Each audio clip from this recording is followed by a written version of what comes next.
Assuming all things go well. Boom. What's going on?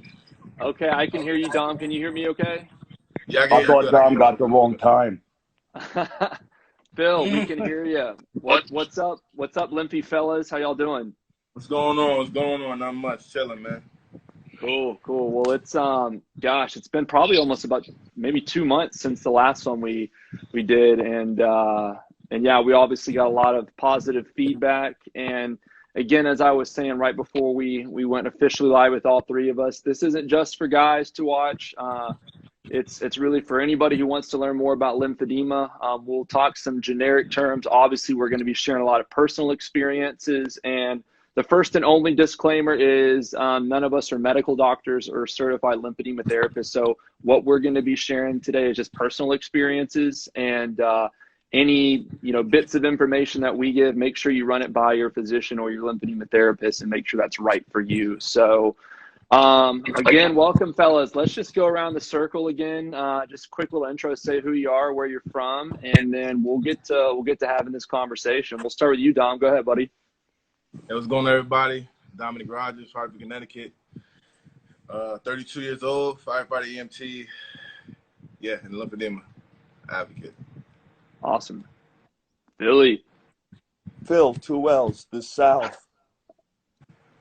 What was the other question? Your name, where you're from, what you do. Oh, a little bit about you. Yeah, I'm the other guy that gets voted off first on the good show.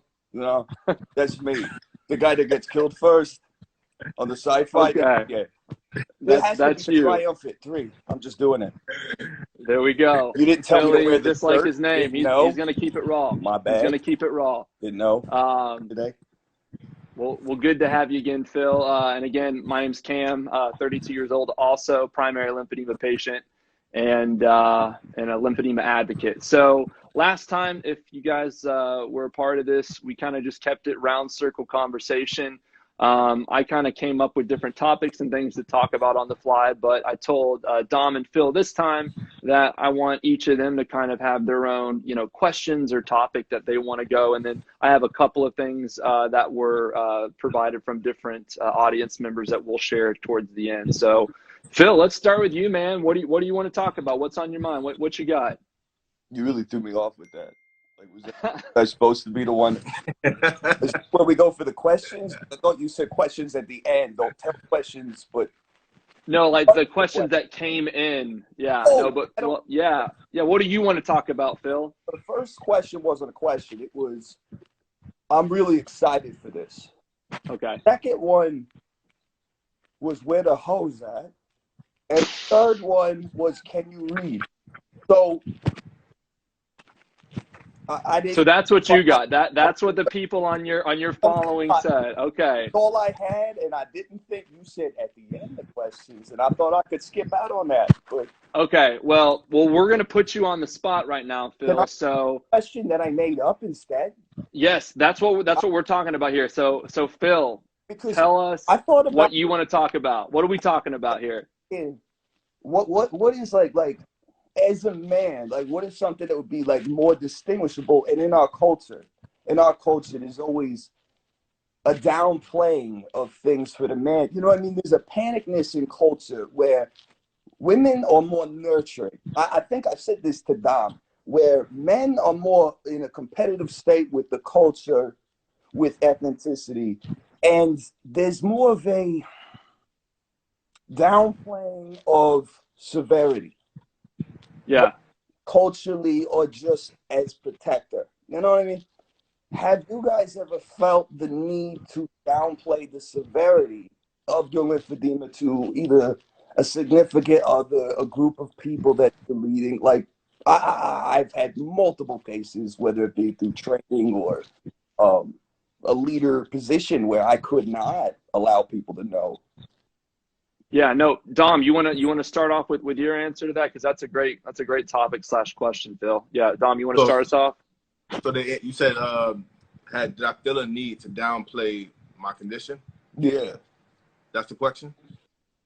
Mm-hmm. Whether it be like for instance, Italian men are very protector, very never show, don't cry, don't show weakness. There's all different cultural aspects, or like as American men, it's much different than say someone from France or England or Germany. Just Yeah. it's different as well. But like I feel like in culture you have females who seem it's more of a compassion. It's more of a collaboration. With men, it seems like more we have to compete. We have to, you know what I'm saying? Does that make sense? Like you can't always be open about your lymphedema in certain circumstances. It could I mean, be. with me, with me, I felt like I can always, when someone asked about it, I always kept it short and sweet. Kept it Yeah. short, because it's going to go into it's the downward of other things, especially when I'm out, you know what I mean? Someone asks me, So I'm I'm like, talking about people that you are close with. I'm not talking about random. Yeah. I'm talking about the ones oh, that, people I'm close with? because we get stuck being poster child without being asked. Like that is just learning compassion over time. Every lymphedema person has to learn. People are just confused. They don't know, and you have to, we have compassion for that. But I'm talking Yeah. about the people that you know. Did they really know the severity of it? Yeah, well, when they explain it to them, yeah. You know what I mean? Like, I mean, I have to really like explain it to them. But I think some people that I do know that are close to me don't know the severity of it. But that just comes with people like not understanding, like you said. You know what I mean? People don't understand. People don't understand so they're not gonna really get it. You know? Well, and I'll kind of build on that, Phil, because I think that's a great topic slash question. And from my perspective, I basically kind of hid and downplayed my lymphedema for almost 20 years. It honestly wasn't until, I came out and was public about it on the TV show. That was really the first time I talked about it, obviously on a mass scale. But I think the people around me and who know me, I mean, obviously they've seen complications I've had with my lymphedema with episodes of infections and all the surgeries and stuff. But if I'm, in the dating scene and I'm first getting to know a girl, that's maybe something that I don't lead with right out of the gate, because I think that there is kind of a societal pressure, Phil. I think that's kind of what you were hinting at, to have this hyper masculinity to where we don't want to show any weakness. We don't want to have any flaws. We want to be the alpha male that's just your protector. We're strong. We don't have anything that's wrong with us. And Yeah. for me, I think it's kind of ironic because I've actually, drew a lot of strength from my lymphedema, which could otherwise be seen as a weakness. I mean, it's something that you have to manage every single day. So that takes discipline and consistency. And I think once I've kind of gotten out of my shell and learned to be public about it, that I don't feel the need to downplay it. I think I talked about last time, like if I go to a concert or any type of event where there's more prolonged standing, for example, like before I would just kind of muscle through that and my leg would just swell and it would be so painful and uncomfortable by the time I got home. Whereas now I'm either wearing my compression garments or I'm asking for ADA seating, right? I'm trying to, make sure I'm comfortable, because there's no point in being, this stubborn man or really woman, whatever you identify with your lymphedema, because stubbornness typically lends to more swelling, and that's just going to be more issues. So that's a great question, Phil. Did you want to answer your own topic or question? Did you have anything specific you wanted to mention about that before we go to Dom I for gotta his be next honest question? with that. I never hit it. No one ever asked.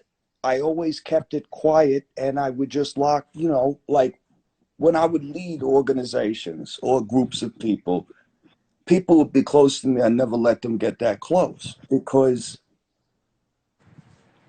it's like having a president, or the idea of a president is supposed to be this thing, this Superman. And it's like when you know that you have to go through things, sometimes you see other people's pain and you could see the light on the other side and you want to help them get there. But by telling your own pain, I felt like that was causing people to think I'm competing.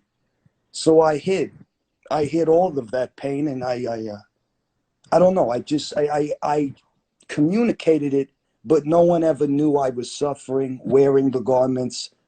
It was sort of like a lot of jokes, and I would play them off. But no one knew I always died with cellulitis and sepsis. I didn't tell them that's what it was. I never let anyone know. Right after I went and I took my final examinations, I didn't even want to know the professors to know. They saw my arms messed up, but I didn't want people to feel that way, you know? Yeah, you didn't want to be pitied, right? You didn't want anybody to feel sorry for you for having a I didn't condition. want them to lose hope. Yeah, yeah. Cool, cool. Okay, well, we'll hop to the next topic or question, Dom. What you got for round one, man?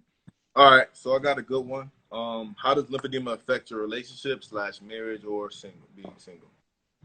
So Uh, first, before you get into that, Dom, I think I'm making an assumption here, but I think all three of us single guys, right?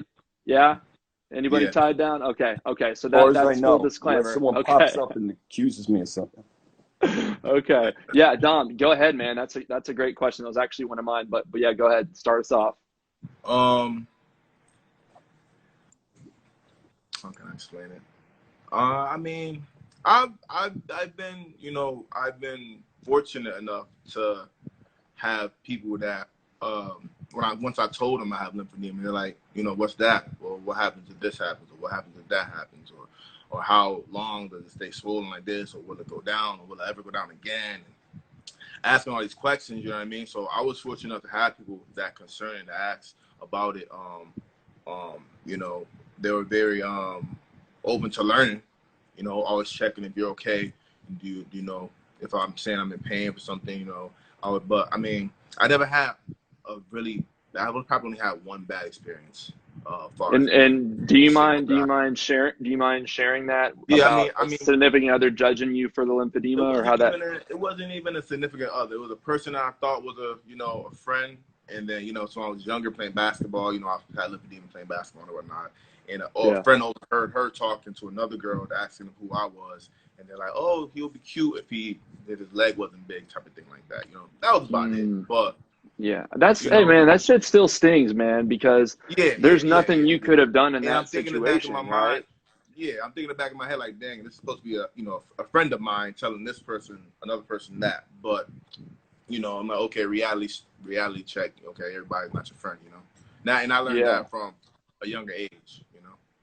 Yeah. Phil, you want to go next, bro? About relationships specifically with lymphedema? I know you have some kind of funny stories, but if you want to tell some serious ones too, I know you got those. I I term the how do I even say this? I coined the term my not girlfriend. I never really had a steady one constant relationship because be honest with you, I'm too busy dating everyone else's girlfriend. I don't know if I believe in that. I'll tell you the truth on that. Countless times, forgot to tell me she got a boyfriend, or like it gets to the point it's serious. My leg comes up. I'm not the one they want to be serious with because again, provider. And the thing is, if I haven't fully told you where I'm at, what I'm like, I'm not gonna be completely open. Like Dom said, you learn from a young age. Now, I mean, I'm used to girls like coming on to me mad hard, and then they find out about I have that leg talk, and it's just like so shallow, and it's so funny because I have a look like I'm attracting these shallow females with nothing to offer. And the moment they see my leg, all of a sudden, personality change. Yeah. Personality change. And I've Yeah. heard so many times that you get numb to it, but it's funny because the girls in the medical field are so fascinated. They're so fascinated by it. You know what I mean? So it's funny because every girl is different, but it comes down to the value of it. And many times it's just, sometimes I feel like I've had to act younger than I am to bond with people. And I make these connections with these girls that I feel so strongly for. I don't want to hold them back yet. I don't want to stop their journey yet. And I don't want them to, like these girls sometimes they start crying when they know what's going on with me. Like if I'm struggling, they don't want me to take the stairs. Like, don't get me wrong. Like I adore all of them. It's just Yeah. I don't want to hold anyone back, and then the child stuff comes up. You guys are older than me, you know that. Yeah. I don't want to take anything from anyone.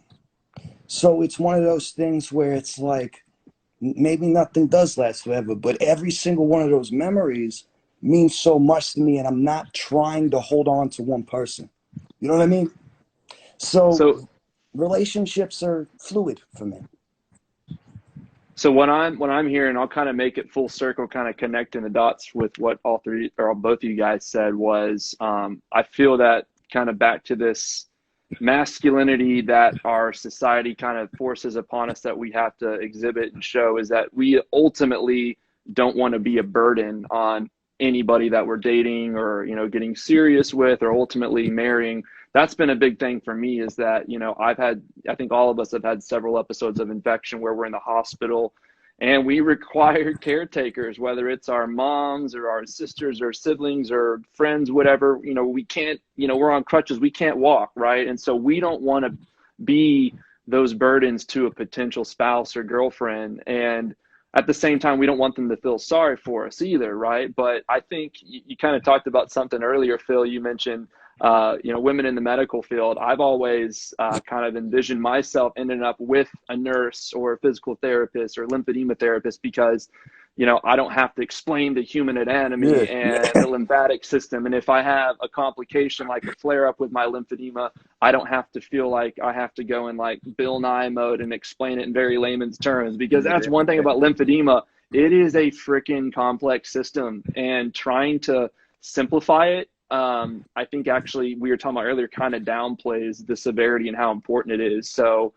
yeah, man, it's tough. And I don't think it's just guys. I think it's girls or Oh, whatever gender oh, you yeah. identify with. When Oh, we have Absolutely. this, it's almost like this burden, this literal, in some cases, this excess weight and fluid that just is always on us. And we feel that it's weighing us down in our relationships and preventing us from building these trusts and bonds and ultimately getting to be our true authentic selves without feeling like, again, we're burdening somebody. So that's actually kind of one of the questions I had. And then I guess kind of as a part two to that, we'll just do a quick roundtable.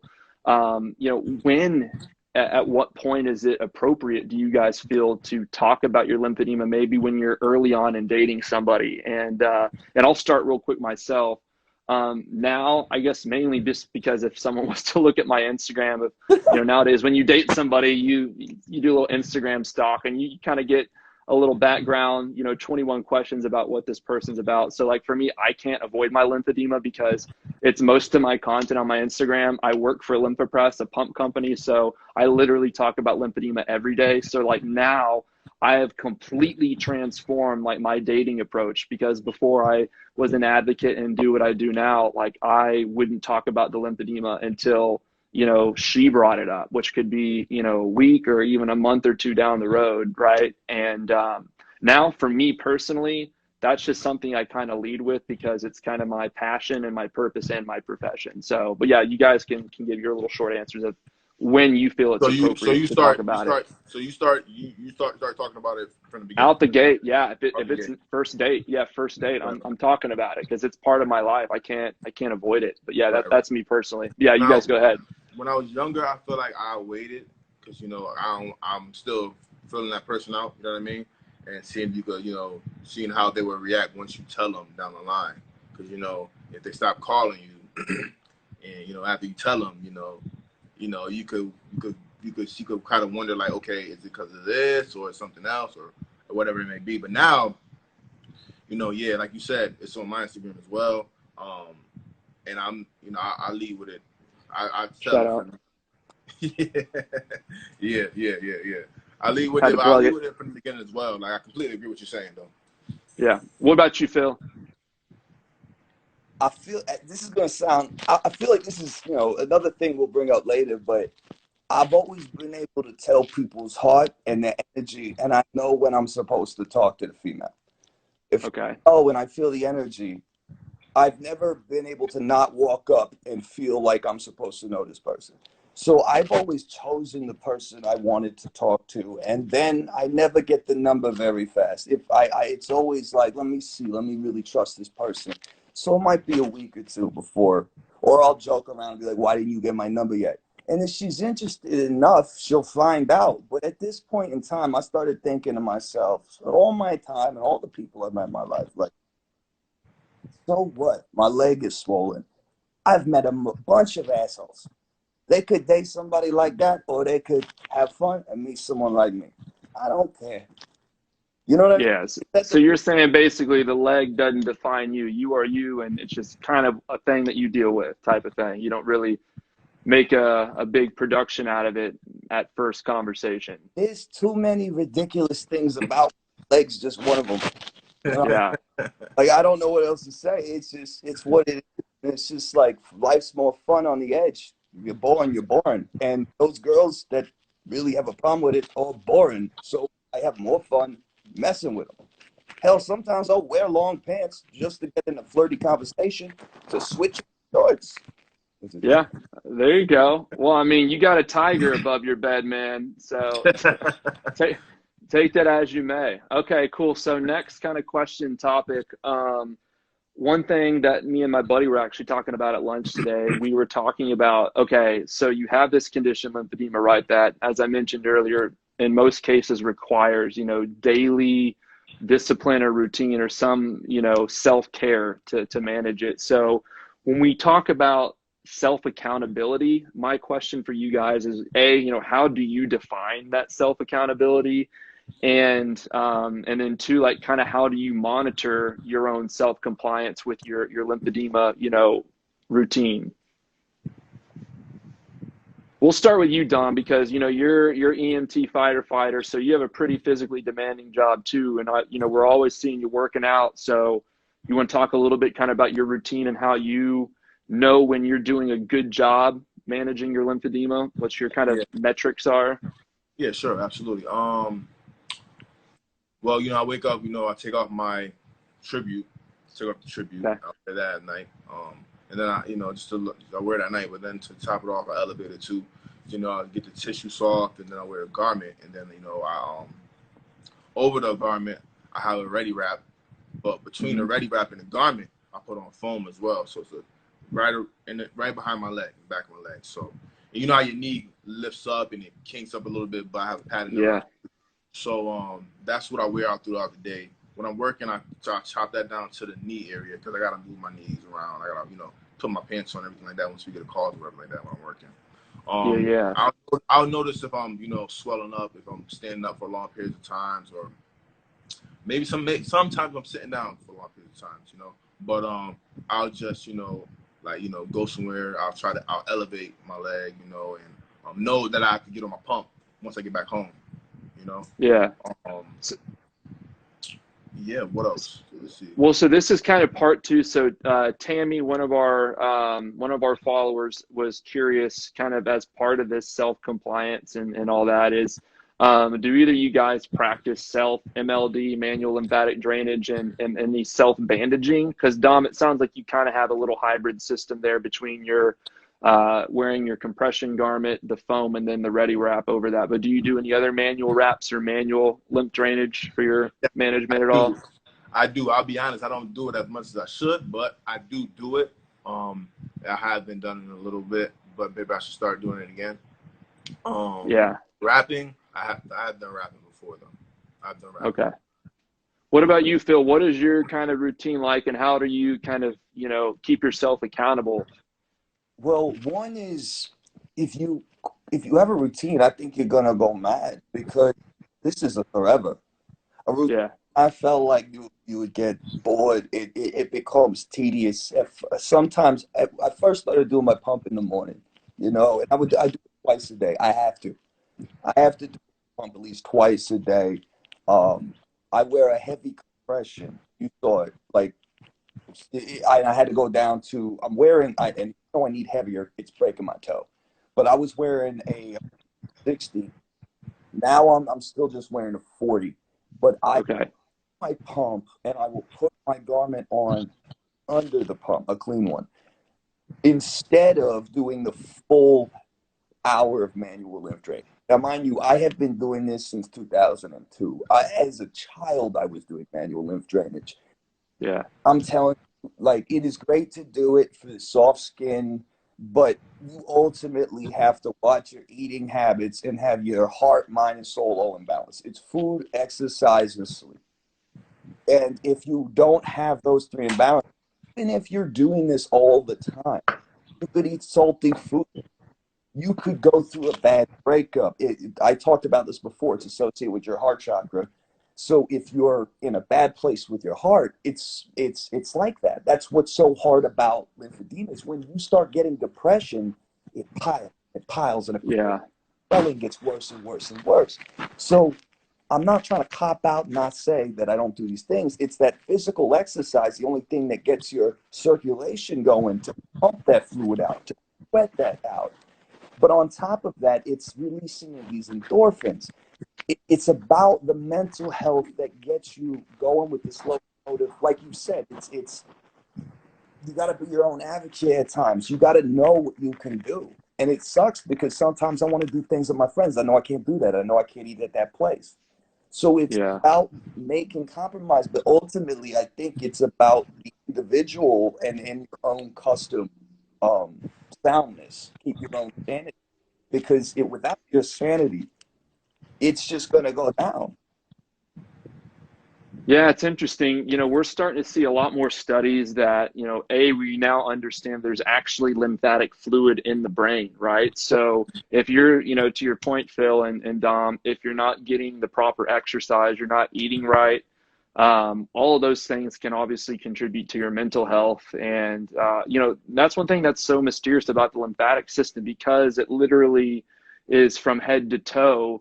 There's so much more of a correlation than just what some of the basic textbooks. So it's fascinating to see more of the research come out. But yeah, you guys both touched on some great points. And I think what it comes down to is, even if you have a routine over time, the older we get and our bodies change, that routine is likely going to change, right? Like you said, Phil, you don't wear the same compression gradient now that you did, previously. Dom, I know you have a different pump now than you did previously. And same thing for me for garments and pumps and different exercises. I just had a total knee replacement. So I'm walking with a cane, and obviously my mobility is different now than what it was 3 months ago. So I think that's just important too, is just to know your body, to listen to your body, to respect your body, and to really have a team of specialists, whether it's a vascular doctor or, obviously a certified lymphedema therapist. And that's the next question I'll pose. And that it's from Louise, and she's one of our friends over at LANA, the Lymphedema Association North America. And she was curious for the fellas, how do each of you guys go about selecting a lymphedema therapist? Phil, I don't know if we've talked too much about your experience with that, but Dom, we'll start with you. I know you've seen some in the past. Do you have like a selection criteria, or maybe just you want to share your overall general experiences that you've had with a certified lymphedema therapist specifically? So lucky for me, I live like less than a block away from a lymphedema therapist facility. That's right. I remember that. Like that. So, and I met Michelle. I met her there, and she was great. Taught me so much stuff. And she went somewhere else, but I still went to that facility. Okay. I didn't really pick them.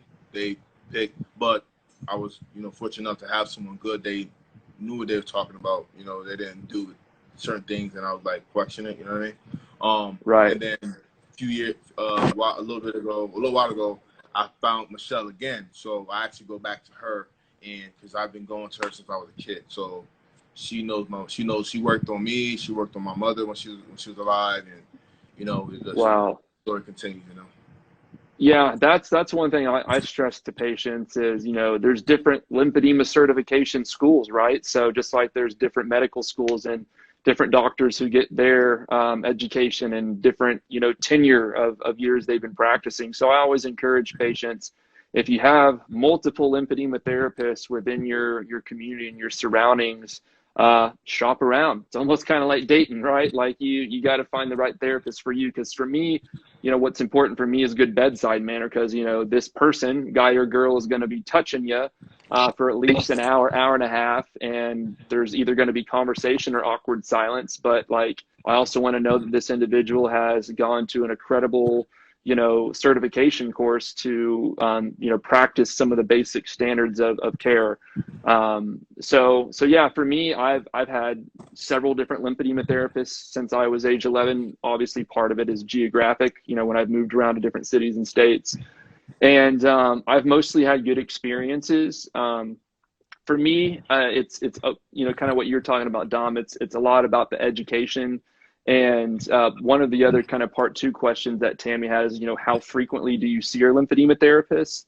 And I think for a lot of patients who are just starting out on their lymphedema journey, maybe they're going through that whole complete decongestive therapy that can be anywhere from 4 to 8 weeks. But for me, being someone who's had the condition for 22 years now, I go, you know, a couple of times a year, just to have my therapist take a look at it and make sure, you know, I'm not regressing, and making sure my fibrosis and everything is under check. And then I just had lymphedema surgery. It was actually a year this past Thursday. So I actually need to go back to the Cleveland Clinic and get some more lymphatic imaging to see how that LVA surgery that I had right at about a year ago, if that's still improving even with my total knee. So yeah, what about you, Phil? What has your experience with therapists been? Like you, like, you know, since 11, but I've, at the very beginning of being diagnosed, which took like 2 years, the first couple of therapists were okay. And I learned from like being 11, VADA certification.